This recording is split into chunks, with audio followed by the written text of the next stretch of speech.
You've been working for 30, maybe 40 years, paid your taxes, paid your mortgage, did what they told you, saved 10%, max out the 401k, don't touch it, wait.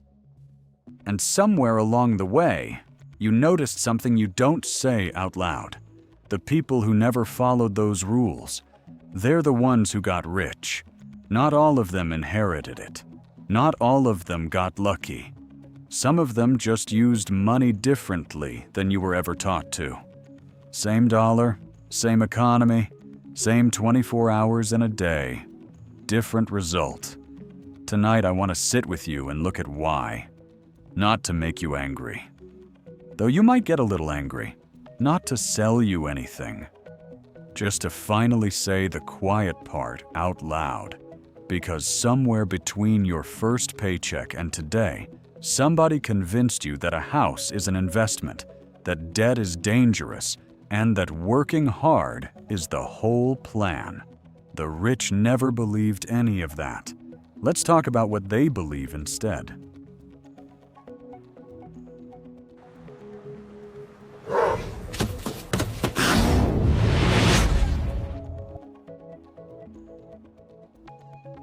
Let's start with the house, because that's where most of us got it wrong first.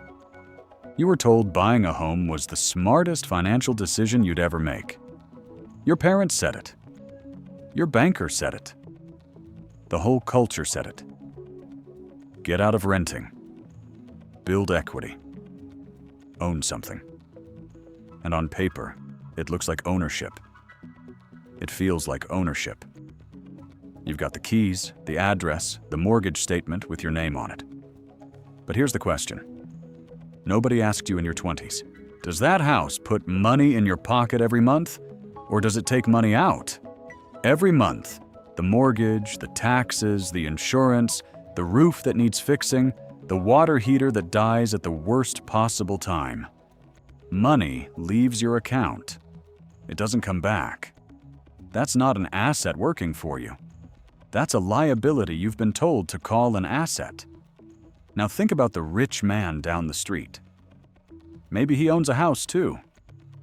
But he also owns a duplex he rents out, a small commercial building, shares in a business he doesn't even run day to day. Every one of those puts money into his account, whether he shows up to work or not.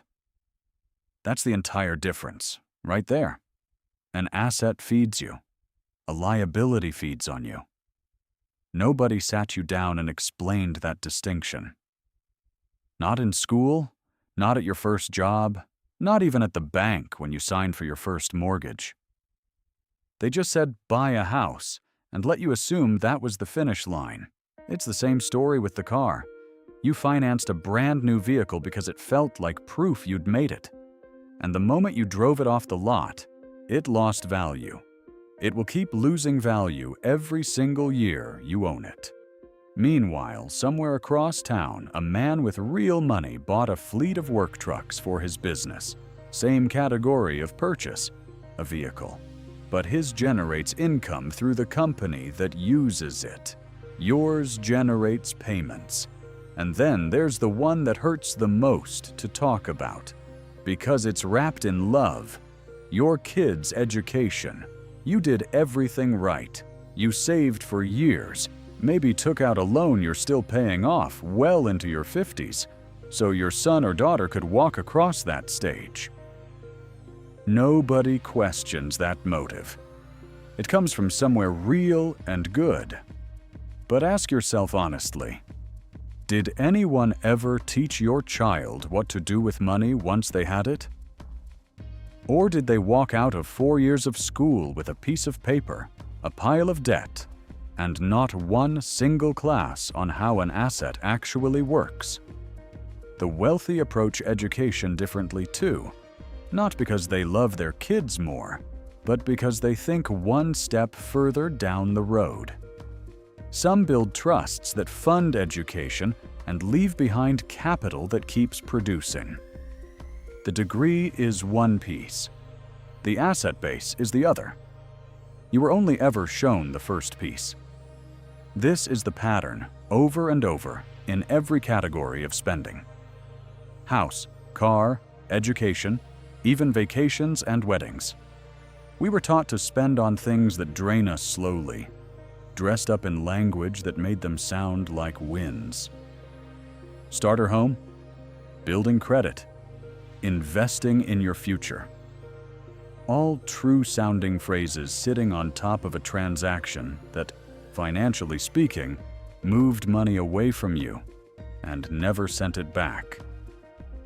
The wealthy were taught, or figured out the hard way, to ask one blunt question before any large purchase. What does this do for me after I buy it? Not how it looks, not how it feels driving it off the lot or walking through the front door. What does it produce? If the honest answer is nothing, it just costs me money every month. That's a liability. Doesn't matter what the bank calls it on your loan documents.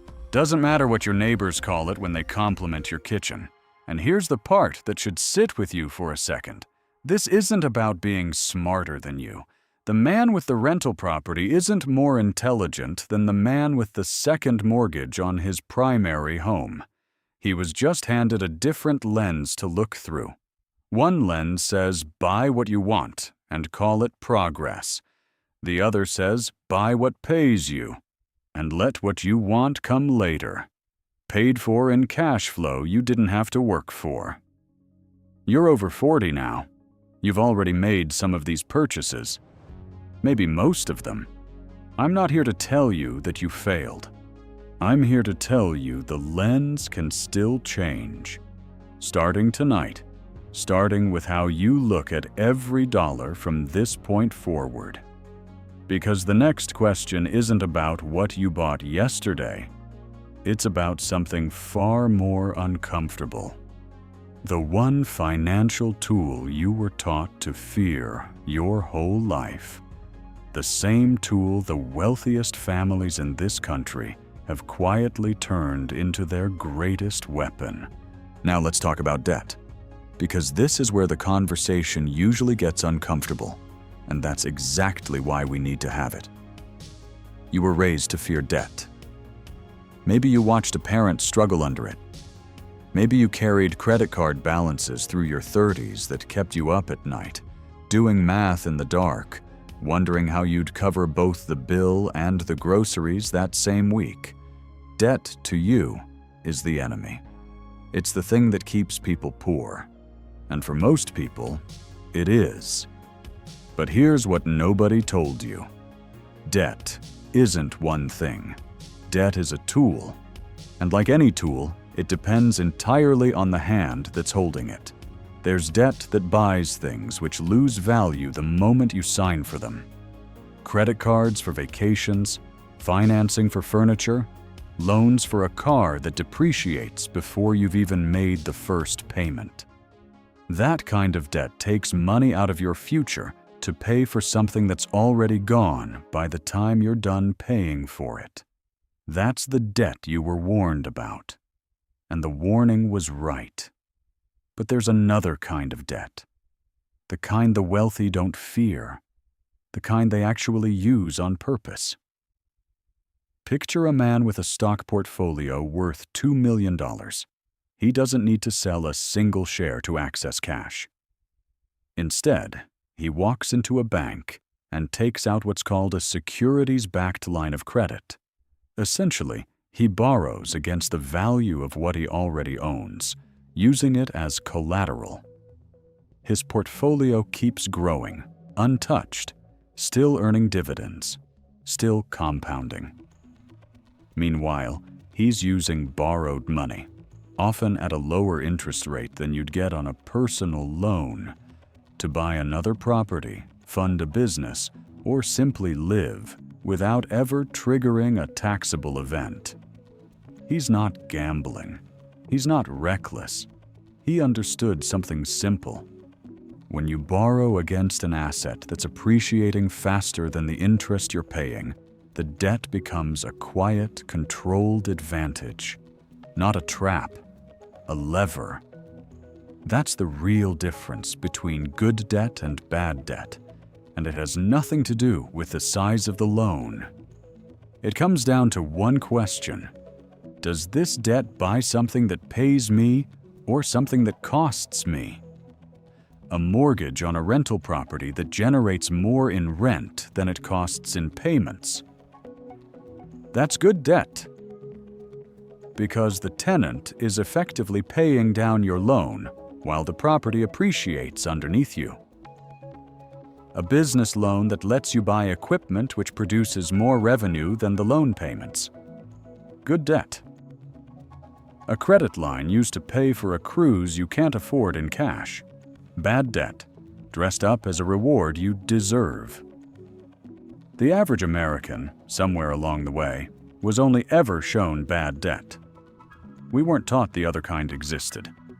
And honestly, for a long time, most of us didn't have the assets to use it, even if we'd known.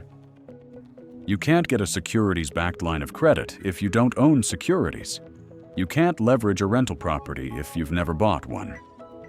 So in a strange way, this isn't really about debt at all. It's about what you owned before the debt, because that's what determined whether the loan you took out built you up or wore you down. This is the part that's hard to hear at 40, 50, 60. Wherever you're standing right now, if you spent the first half of your financial life avoiding all debt out of fear, you may have also avoided the leverage that could have built real wealth. Fear protected you from the bad kind, but it may have also locked the door on the good kind, because you never gave yourself the assets that make good debt possible in the first place. That's not a reason for shame. That's information.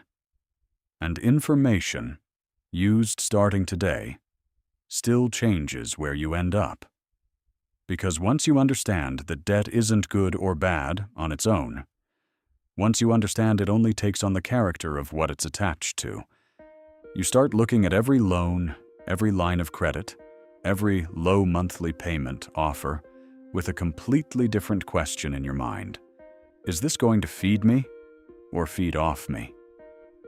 Hold on to that question, because it leads directly into the next thing the wealthy do that sounds, on the surface, almost too simple to be true.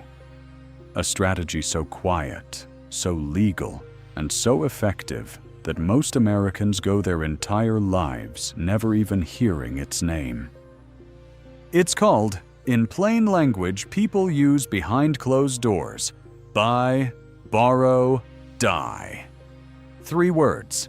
And inside those 3 words sits one of the most effective wealth strategies ever used by families who never wanted to pay the tax bill you've been paying your whole life. Here's how it works, stripped down to where anyone can understand it. Step 1. Buy. The wealthy acquire appreciating assets.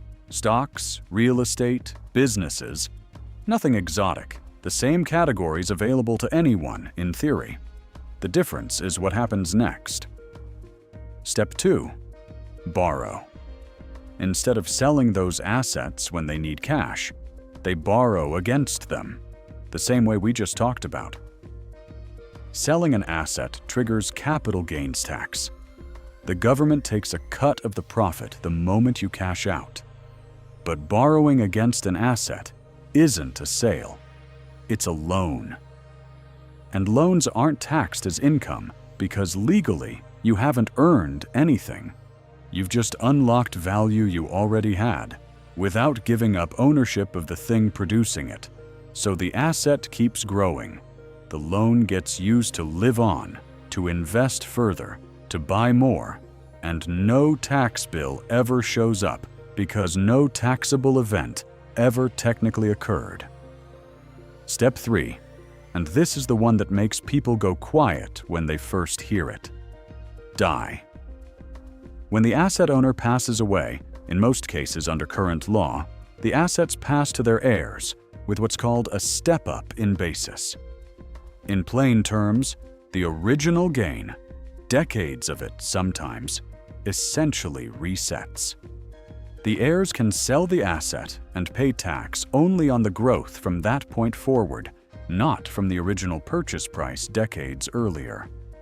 Generations of capital gains, in many cases, simply vanish from the tax equation. Let that sit for a second. A family can grow a fortune for 50 years, never sell a single appreciating share, live comfortably the entire time on borrowed money against that growth, and pass it to the next generation having paid little to nothing in capital gains tax on the appreciation itself. You, meanwhile, if you've ever sold a stock, sold a second property, even sold a small business you built with your own hands, you paid your capital gains tax the moment you touched that money. Not because you did anything wrong, because you were never shown the other door. I want to be careful here, because this isn't a conspiracy, and it isn't illegal. Every piece of buy, borrow, die is sitting in plain sight, inside tax law that's been there for decades. The wealthy didn't break any rules. They hired people whose entire job is to read those rules closely enough to use them. You were busy raising kids, working overtime, keeping the lights on. Nobody handed you that same advantage, and nobody expected you to go find it on your own. But here's what matters for you, tonight. At whatever age you are right now, you don't need $2 million in assets to start thinking this way. You need to start asking before you sell anything. A stock, a piece of property, a small business. Whether selling is actually the only option, or whether it's simply the only option you were ever told about. Because the moment you understand that wealthy families aren't smarter than you, they're just operating with a different rule book, the one nobody mailed to your house, something shifts. You stop feeling like the system is rigged against you in some vague, hopeless way, and you start seeing it for what it actually is, a system with more than one door. You've just been standing at the one marked exit, paying the toll every time you walk through it, while another door sat unlocked the whole time. That's not bitterness I'm asking you to feel. It's clarity. And clarity, at your age, with whatever years you've got left to build. Clarity is worth more than anger ever was. Now there's one more layer to this. Something even stranger than borrowing against your wealth instead of selling it.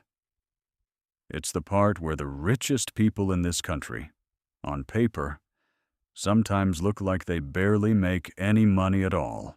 Here's something that sounds almost backwards until you understand it. Some of the wealthiest people in this country report very little personal income. Not because they're hiding money in some shadowy way, but because of how their money is structured before it ever reaches them as income in the first place. You and I, for most of our working lives, have understood income one way. You work, you get a paycheck, taxes come out before you even see the money, and what's left is yours to live on. Simple, direct, and taxed at the highest rates the system has to offer, because earned income, the kind that comes from your labor, is taxed more heavily than almost any other kind of money in America. The wealthy figured out, decades ago, that the tax code doesn't treat all dollars the same.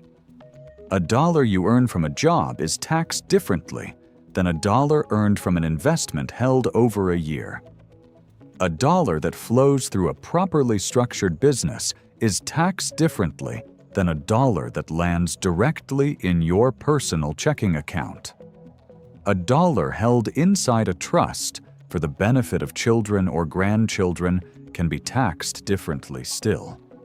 So instead of taking a large personal salary, many wealthy individuals structure their lives so the money sits inside holding companies, family trusts, and investment vehicles, entities that own the assets, collect the income, and only release small, controlled amounts as personal income when it's strategically useful to do so. The business or the trust might be doing extremely well. The person attached to it might show, on a tax return, an income that looks almost modest. It's not a trick, it's architecture. The wealthy built a structure first, Then let income flow through it in the most tax-efficient way the law allows. You and I, without ever being shown how, simply let our income hit us directly, fully exposed, every single year. And here's the part that should bother you a little. Not at them, but at the system itself. When the wealthy structure things this way and report less taxable income, the tax burden doesn't disappear. It shifts. Public budgets still need to be filled. Roads still need paving. Programs still need funding. And a larger share of that weight lands on the people who can't structure their way around it. People like you, whose entire income arrives as a W-2, fully visible, fully taxed, with no holding company standing between you and the IRS. This is not me telling you to be angry at any one wealthy person. Most of them are simply using the tools that were made available to anyone willing to learn them. This is me telling you that the game has rules you were never taught. And not knowing the rules has cost you money every single year you've been alive. The good news, if there is a clean piece of good news in all this, is that some of these tools aren't reserved exclusively for the ultra-wealthy. Small business structures, retirement accounts with specific tax treatments, even basic trusts. These exist at smaller scales too. Not identical to what a billionaire's team builds, but built on the same underlying logic. Structure first, income second. The tragedy isn't that you didn't have access to a private family office in your 30s. The tragedy would be reaching the end of your life never having asked the question at all. Never once sitting down and saying, before this money reaches me, is there a smarter way for it to arrive? You're asking it now. That alone puts you ahead of where you were an hour ago. But there's one more place this same blind spot shows up. And it might be the most personal one of all, because it touches something you think about more than almost anything else at your age. How you're going to live once you stop working. There's something else that happens the moment money starts flowing through structures instead of hitting you directly. And it's something almost nobody talks about on television, because it isn't flashy enough to make a good headline, isn't dramatic enough for a magazine cover, and doesn't sell a single course. The rich almost never manage this alone. You were taught to handle your own money, balance your own checkbook, fill out your own tax return, or hand it to a preparer once a year who spends 20 minutes with you in April and disappears until next April. Pick your own mutual funds off a list in your 401k portal, half guessing which ones sound safest. Nobody sat beside you for the big decisions. You made them alone, in a kitchen, at night, with a calculator and a feeling in your stomach that you hoped was right. The wealthy do almost none of their financial life alone. Not because they can't do math, because they understood something early. A good team doesn't cost you money, it makes you money. And more importantly, it keeps you from the kind of expensive mistakes that quietly wreck a normal person's decade. A family with real assets typically has a CPA who knows their full picture, not just their W-2. An estate attorney who reviews the plan every few years, not once and never again. A financial advisor who is legally required to act in their interest, not just someone who gets a commission for selling them a product. Sometimes an insurance specialist who looks specifically at protecting what's already been built. So, one bad accident, one lawsuit, one health scare doesn't undo 40 years of work in a single afternoon. Each person on that team costs real money, year after year. But here's what you were never shown. The cost of the team is almost always smaller than the cost of not having one. A single missed tax strategy can cost more in 1 year than a CPA's entire fee for a decade. A poorly worded will can cost a family more in probate and confusion than an attorney would have charged to write it correctly the first time. The team isn't an expense for people who've already made it. The team is often how they made it, or at least how they kept it. You might be thinking right now that this doesn't apply to you. That teams like this are for people with 8 figures, not for someone with a paid-off car and a retirement account they check twice a year with their heart in their throat. But that's exactly the belief that keeps the gap open. You don't need a family office to get a second opinion on your tax return from someone who actually looks for savings instead of just filing what you hand them. You don't need a trust fund to sit down once with an estate attorney and make sure your assets go where you actually want them to go, instead of wherever your state's default rules decide, which is what happens to people who never wrote anything down. You don't need millions to ask a fee-only financial advisor, someone paid a flat rate, not a commission, to look honestly at whether your current plan can actually support the life you're picturing for yourself 20 years from now. The wealthy didn't invent access to these professionals. They just stopped believing that asking for help was a sign of weakness or failure, and started treating it as basic maintenance, the same way you'd never skip a checkup with a doctor just because you feel fine right now. And there's a quieter reason this matters, one that has nothing to do with fees or forms. When you build a team around your money, you stop making every major decision alone, at midnight, out of fear. You start making decisions with someone in the room who has seen 100 situations like yours and knows which ones end well. Fear makes bad decisions. A second set of trained eyes tends to make calmer ones. Think about it this way. A man building a house wouldn't refuse to hire an electrician just because he can technically read a wiring diagram himself. He knows that one mistake behind a wall can burn the whole thing down years later, quietly, while everyone's asleep. Your finances work the same way. The mistakes that hurt the most are rarely the obvious ones. They're the ones sitting behind a wall somewhere in your paperwork.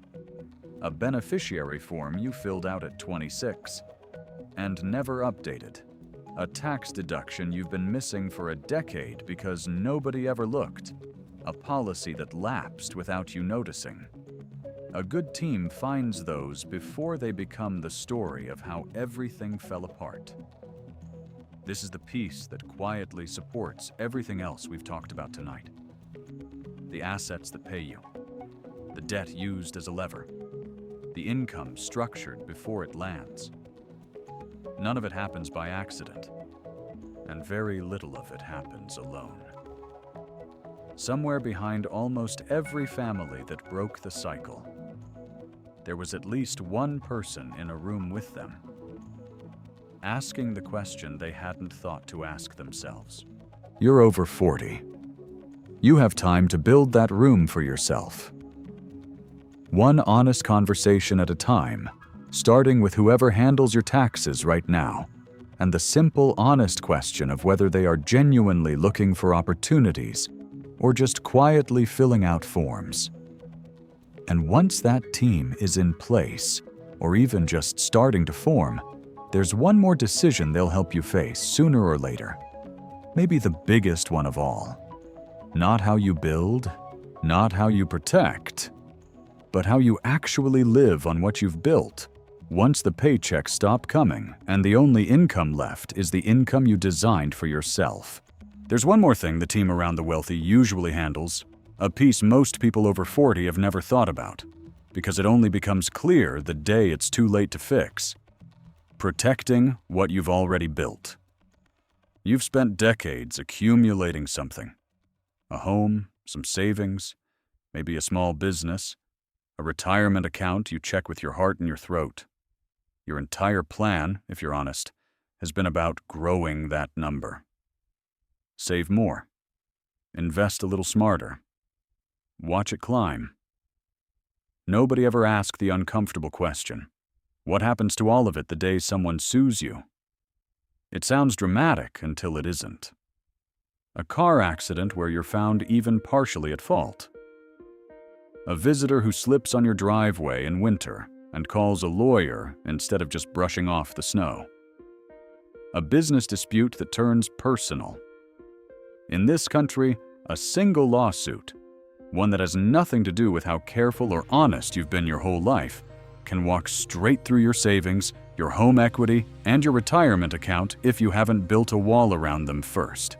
The wealthy know this instinctively, often because they've had more exposure to it. So protecting the pile becomes just as important as building it. And they don't do this with hope. They do it with structure. A rental property often sits inside its own LLC. So if something goes wrong there, the lawsuit reaches only what's inside that entity. Not the family home, not the retirement account, not the rest of the portfolio sitting untouched behind a legal wall. A business owner separates personal and business assets for the same reason, so a bad year in the company doesn't become a bad decade in the family's life. And sitting quietly underneath much of it, most wealthy households carry an umbrella insurance policy. Extra liability coverage, often surprisingly inexpensive, that kicks in exactly when a lawsuit tries to exceed what a regular home or auto policy would cover. None of this is complicated once someone explains it to you, which is exactly the problem. Almost nobody ever does. You were taught to buy insurance so your house doesn't burn down and your car gets fixed after an accident. Nobody mentioned the version of insurance that exists specifically to keep one bad afternoon from erasing 40 years of discipline. There's a second layer to this, too, one that shows up less in lawsuits and more in life itself. Life insurance, done right, isn't really about dying.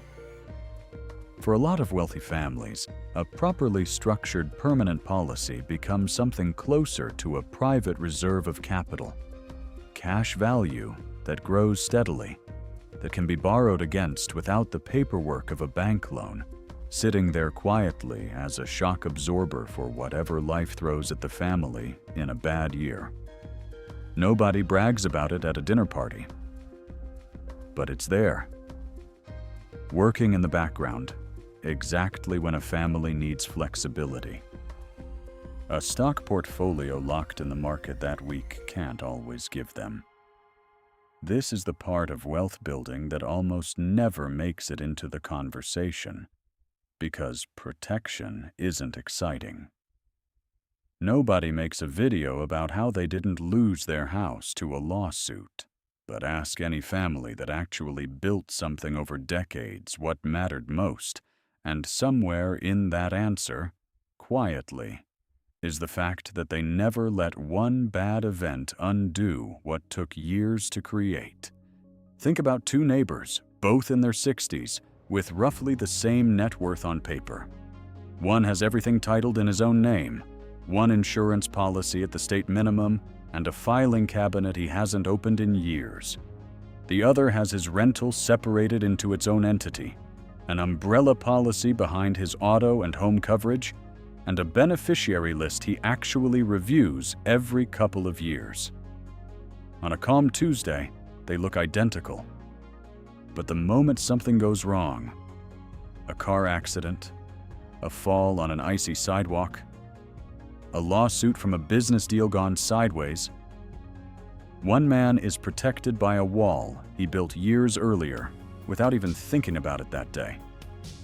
And the other is exposed in a way he won't discover until the certified letter shows up. The difference was never the size of what they built. It was whether they ever stopped to protect it. You don't need 8 figures to think this way either. An umbrella policy for most households costs a few $100s a year and can add $1 million or more of protection behind your existing home and auto coverage. If you own a rental property, a conversation with an attorney about whether it belongs in its own LLC is worth having this year, not someday. And if you've never actually looked at what your life insurance does beyond a payout when you die, it might be worth asking whether there's a smarter structure sitting inside that same category of product. None of this is about fear. It's about making sure that everything we've talked about tonight, the assets that pay you, the debt used as leverage, the income structured wisely, the team built around you, actually survives long enough to matter. A fortune that isn't protected isn't really a fortune yet. It's just a number waiting for the wrong afternoon to happen to it.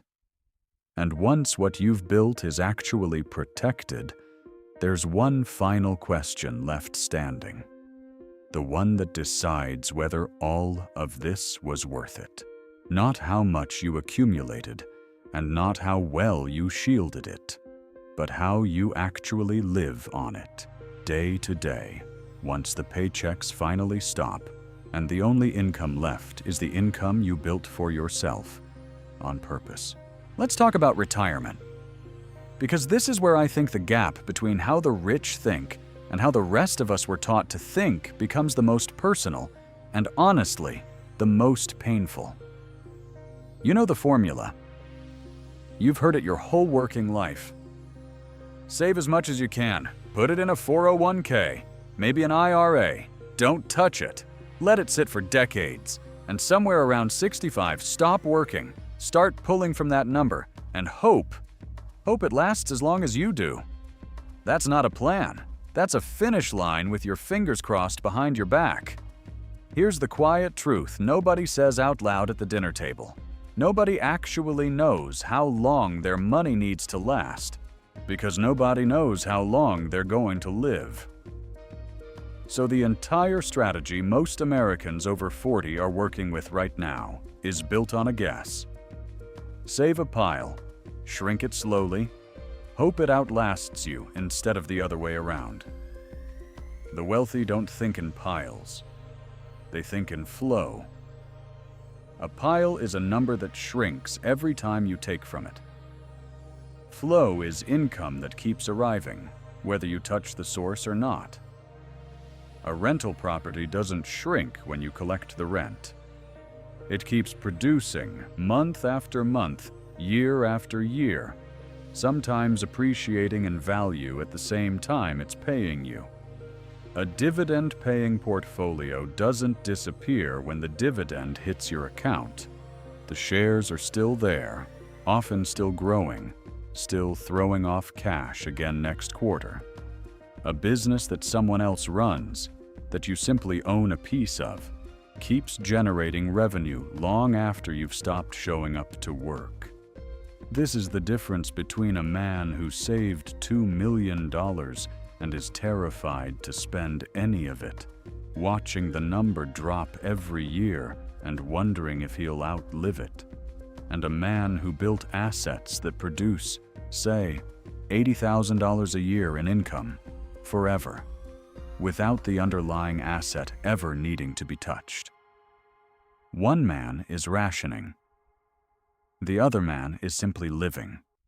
Because the income doesn't stop arriving just because he's enjoying it. That's what I mean by perpetual cash flow.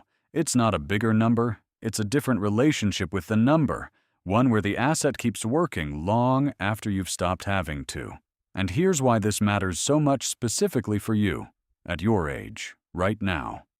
If you're over 40, you don't have unlimited time left to build a pile large enough to survive 30 years of withdrawals, while inflation quietly eats at it every single year.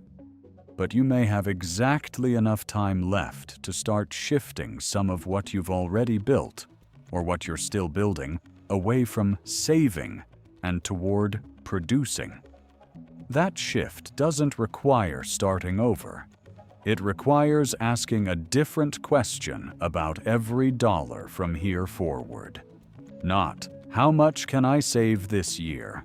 But what can this money go buy that will still be paying me 10, 20, 30 years from now, long after I've stopped going to work for someone else? It's a smaller question than it sounds like, but it's the one the wealthy have been asking for generations, while most of us were only ever taught to ask the first one. You don't need to abandon your 401k. You don't need to do anything reckless. You need to start treating cash flow as the goal. Not the number on the statement, but what that number is capable of producing for you, quietly, every single month, for the rest of your life. Because the real fear most people over 40 carry isn't death. It's outliving their money. And that fear only exists when the plan is a shrinking pile instead of a renewing stream. There's one more piece of this puzzle. Something about timing and patience. And what separates the people who eventually figure this out from the people who never do. And I want to get into that with you next. If you've made it this far with me, sitting here listening, working through this whole thing, that already tells me something about you. You're not the kind of person looking for a quick trick or a shortcut. You're the kind of person who wants to actually understand the game before you keep playing it. So if that's you, I want to ask you for something small. Subscribe to this channel and come back and sit with me again. We talk about this kind of thing here every single day, plainly, without the noise. And I'll be honest with you about something while I'm asking. A lot of people watching this right now are doing the math on their own life, in their head. Counting the years, counting what's in the account, wondering if it's too late. I want you to hear me say this clearly. It isn't. Not at 45. Not at 55. Not even at 65. The only thing that's ever actually too late is the day you stop asking the question. Now let's get back to it. Because there's one more thing that separates the people who figure this out from the people who read an article like this. Nod. And go right back to doing exactly what they were doing before. It's patience. But not the kind of patience you're used to hearing about. You've been told your whole life to be patient. Patient at work, waiting for a raise. Patient with the mortgage, waiting to pay it off. Patient with your savings account, waiting for interest that barely moves. That kind of patience is passive. It's waiting for something to happen to you. The patience the wealthy practice is different. It's active. It's the patience of a man who buys an asset and then does almost nothing. Doesn't panic when it dips, doesn't sell when a headline scares him, doesn't chase the next hot thing his neighbor is talking about at a barbecue. He bought something that produces. His only job after that is to not interrupt it. Most people lose money not because they picked the wrong asset, but because they couldn't sit still long enough to let the right asset work. They sold during a downturn out of fear. They cashed out early because the weight felt unbearable. They chased a louder, shinier opportunity instead of trusting the slow, boring one that was already working. The wealthy got comfortable with boring a long time ago. Boring to them isn't a problem to fix. Boring is the sound of compounding doing its job quietly in the background, without needing applause. And maybe that's the real divide underneath everything we've talked about tonight. It's not access. It's not intelligence. It's not even really about money itself. It's that somewhere along the way, the wealthy learn to delay the feeling of winning in exchange for the actual result of winning. And most of us were taught to chase the feeling. The new car, the bigger house, the vacation that proves something to somebody. And we mistook the feeling for the result. You're over 40 now. You don't have time to waste chasing feelings anymore.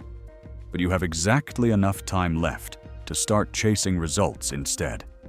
Quiet, compounding, unglamorous results that will still be standing long after the feelings fade. That shift, from feeling to result, from pile to flow, from fear to structure, that's the whole conversation we've been having tonight, just said a different way. And it brings us to the only question that actually matters now. Not what the rich do. You understand that now. The question is what you do with it, starting tonight. So here's where we land. You came into this carrying a quiet question. Maybe one you've never said out loud to anyone. Why does it seem like some people just understand money in a way you never got the chance to? Why does the gap exist? It was never about being smarter. It was never about luck, not entirely. It was about a set of lessons that got handed to one group of people and quietly withheld from everyone else. Buy what pays you, not what costs you. Let debt work for you instead of against you. Borrow instead of sell. When selling means handing over a piece of everything you built. Structure your life before the money arrives, instead of letting it land on you fully exposed. Build flow instead of stacking a pile and praying it lasts. And underneath all of it, patience, the kind that doesn't flinch. None of this requires you to have started 40 years ago. It requires you to start today, with whatever you actually have, asking a different question than the one you've been asking your whole life. Not how much can I save, but what can I build that keeps paying me long after I've stopped showing up? That's the whole shift.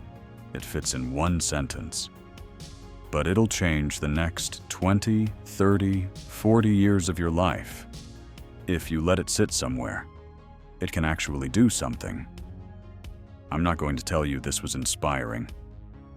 I'm not going to tell you that you're now ready to go build a fortune by morning.